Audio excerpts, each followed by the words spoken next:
The movie opens up with a fade in to multiple establishing shots in the countryside of America. We hear a narration that tells of a story that might or might not have to do with the movie that you're about to watch. No, this is not the plot of Blood Simple from 1984. This is the opening of the movie from 2007 called No Country for Old Men.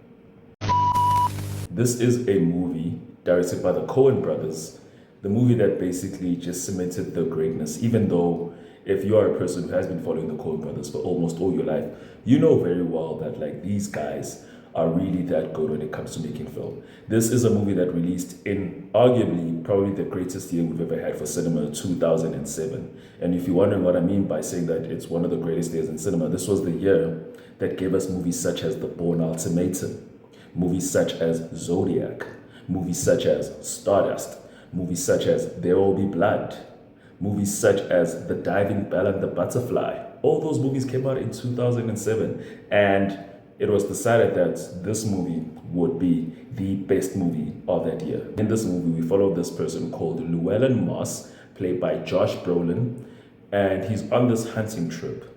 And while he's hunting, he comes across what looks like the aftermath of a shootout, a drug-related shootout. It looks like it was a drug deal gone wrong, and it's a couple of dead bodies, and he comes across a lot of drugs that are left over at their place and some money. So he decides to be curious, takes the money, goes home with it, and then later realizes people are going to be looking for this money.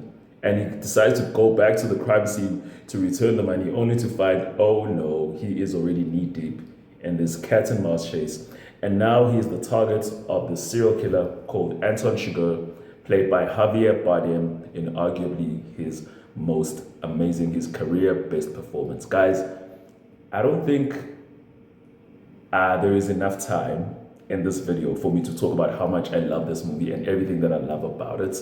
This movie is both scary, exciting, endearing, beautiful looking, and also very funny. This movie is very funny. Literally, you are following a person who makes Heath Ledger's Joker look like Bobby Thumbelina.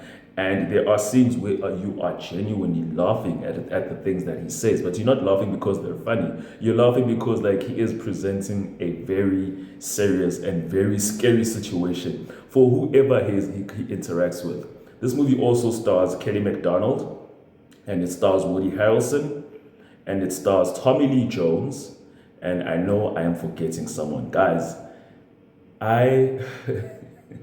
the first time I watched this movie, I couldn't believe what I was seeing. This movie uses silence in some of the best ways ever. There is a score. I think it's Carter Burwell. It might be an uncredited score. Carter Burwell is the resident composer for the Coen brothers. But you're not there for the score.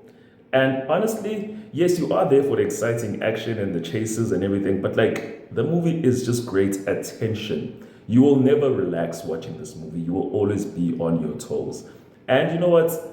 In a world where we got the movies that we got in 2007, the fact that the Academy came together and said that this will be what we call the best movie of 2007, I don't mind. That award could have gone to literally any movie that we got in 2007. Mainly because, again, that was the last great year for cinema. Because do you know what happened the very next year?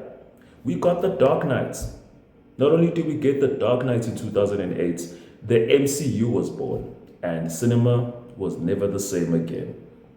But if you really want to go back to a year where movies still mattered, where the best movies, where the best movies were the ones being pushed and not movies that had potential box office earnings, where that became priority, the time before, big corporations owned every single fucking studio in the world, where they can just homogenize our entertainment and give us all these horrible things, these second screen viewing crap that we have to deal with, where every character is explaining every single thing that is happening in the movie, even though you've already fucking seen that thing.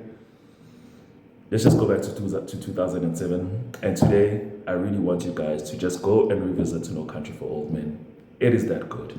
It is well acted.